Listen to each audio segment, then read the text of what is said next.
Ο Παύλος ο Πολάκης, αυτή η ψύχρεμη φωνή, αυτή η ψύχρεμη πολιτισμένη φωνή, αποφάσισε φυσικά να συνυπογράψει κάθε λέξη από αυτό το άρθρο. Για να δούμε. Και θα δούμε αμέσως την ανάρτηση που έκανε ο κύριος Παύλος Πολάκης, ο οποίος προσυπογράφει. Μπράβο Θανάση Καρτερέ, συνυπογράφω κάθε λέξη. Έτσι, μπράβο Παυλάρα μου. Και βγήκαν. Βγήκε και τον πετύχαν οι δημοσιογράφοι τον Παύλο τον Πολάκη για το συγκεκριμένο θέμα. Για να δούμε τι είπε. Συνυπογράφεται και το GFY και τον Πρωθυπουργό. GFY, JMA, Τσισμαγιάς και JMABB, Τσισμαγιάς, Bloody Bastard Naum.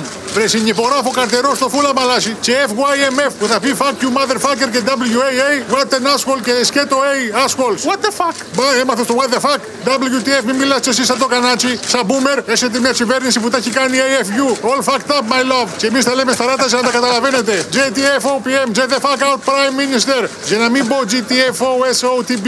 Δηλαδή, Get the fuck out, son of a bitch. Και χαλαστείτε με αυτά που λέω. STFU, shut the fuck up επιτέλους. Κάτσε να βγάλω το κράνος γιατί τα μινίτζα χτύπησαν κράνα. Σας λέω ότι είμαι ο πιο μεγάλος BAMF της Βουλής. Έτσι. BAMF που θα πει Badass Motherfucker και IGFY όλους σας. Είσαι GTPK. GTPK ο Πολάτσης. Για τον Μπέο Καβάλο ο Πολάτσης. Άντε ρε GTFO από εδώ.